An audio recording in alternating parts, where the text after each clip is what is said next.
Wakas na aklat. Ang leon sa lipi ng puno, patotoo sa aking mundo. Ikaw ang mabuting supling, ikaw na nangis na pinaluluwa. Ako ay hindi nakikita at nakikilala na sa libutan. Ngunit ako ay nakikilala mo pagkat ako'y nananahanan, sumasama sa iyo. Isa akong anghel ng Panginoon. Taglay ko ang espiritu ng katotohanan. Isinugo ako upang magpatotoo sa iyo. Magpapahayag at magsasaysay ng mga katotohanan mula sa nagbilin sa akin. Turo ng banal na espiritu at hindi ayon sa karunungan ng tao ang aking kaganalan. Kaya anumang ipapahayag ko ay hindi mula sa akin, hindi mula sa nagsugo sa akin. Purihin niyo parangalan ang ating dakilang Diyos at ang ating Panginoong Hesus. Amen. Nalalaman ko ang matinding hirap na dinaranas mo.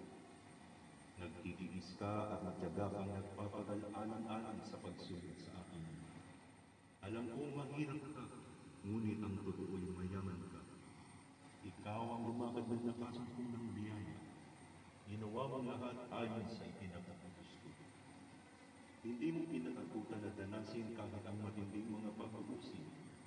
Tulad ng kordero, pinatay ka ng umig. Tinanggap mo hatol, kahit katotohanan na binabatid. Nanatili kang tapat hanggang kamatayan ay agawat sa iyo. Pinabilangguman kayo ng dyablo at maging ilan sa mga kasama mo. 3 taon kalahati tiniis mo bilang pagsubok sa inyo. Kaya't nahayag na ang leon mula sa lipi ng kuda, ang anak ng David ay nagtagumpay na. Ngunit hanggang ngayon pa ang panirang puri at mga pag-uusig pa rin ang dinaranas mo. Hindi ka halos nila tigilan ng tantanan. Palibasa, hindi nila alam kung ano ang nasa sa iyo. At gaya ng nalalaman mo, walang nakagagawa maging sino man sila. Ikaw ang tumanggap ng bilin. Kaya ikaw lang din ang nakakaalam kung anong marapat na gagawin. Ipinag-uutos ko, magpatuloy ka. Hindi na maagaw kailanman ang nasa sa iyo. Nagtagumpay ka na dahil sa katapatan. Sumunod kang hindi na nagtatanong, walang anumang pag-aalinlangan sa iyo. Agad ka na tumalima at sinampalatayanan. Kaya bilang gantimpala, ibinigay ko sa iyo ang nakatagong pagkain na mula sa langit at ang puting bato na pinasusulatan ng isang bagong pangalan na walang nakakaalam maliban sa iyo na tumanggap nito. Huwag kang mag-alala, lalagi akong nakaagapay sa iyo. Hindi kita iiwan ni pababayaan. Tapat akong nangako, ang lahat ay aking gagawin hanggang sa malubos na makita nila at masasaksihan ang iyong ganap na pagtatagumpay. Hinirang kita sa gawain ito. Ako mismo ang pumili sa iyo. Lingkod kita ng minamahal. Ako ay sumasayo. Bakit pinahamak ka at nilalait nila? Hindi ba nila nalalaman? Ako mismo ang kanilang inuusig. Ako nga ang kanilang kinakalaban. Sila ay pawang mga mapaghimagsik. Bakit ba naglangarit ang kanilang mga ngibig sa iyo? Gayong ikaw man ay bahagi din ng katawang tinubos na tulad nila. Big pa nilang ako'y pangunahan. Ako ang umirang at naglagay sa iyo.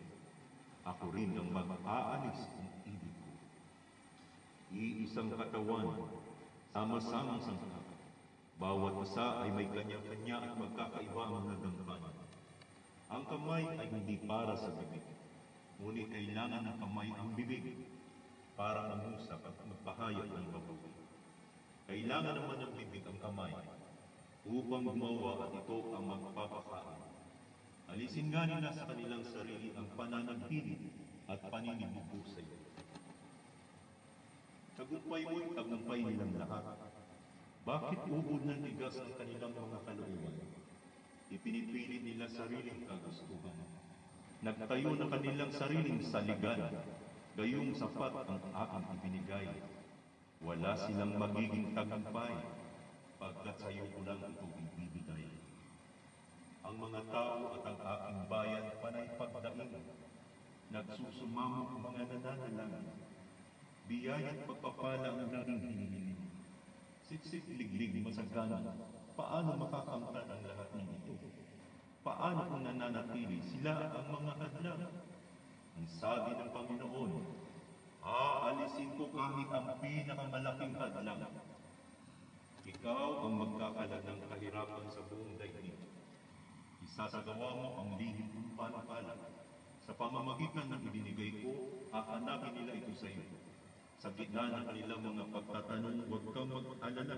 Sa loob at labas ng bayan, isusuko ko sa iyo ang aking banal na espiritu. Kaya't manda ka na, pagkat dumating na ang takdang panahon ng inyong pagtatagal. Pagkat sa gitna ng kaguluhan may titindig, ikaw ay kanyang hahanapin upang ang ikapapayapa ng lahat ay mabubuksan na rin. Ako'y isa sa iyo, ika'y sasamahan ko. Ibubuhos ko sa iyo ang aking espiritu, pati na sa makakatuwang mo. Maghahari sa inyo ang mabuting pag-uunawaan upang maging katuwang ko sa pamamahala sa buong daigdig. Taglay ang pag-ibig, pag-asa at pananampalataya upang tipunin ang lahat ng mga mahalagang bagay sa buong daigdig hanggang malubos na matipon ito sa paanan ng aking Panginoon, inyong Panginoon. Amen.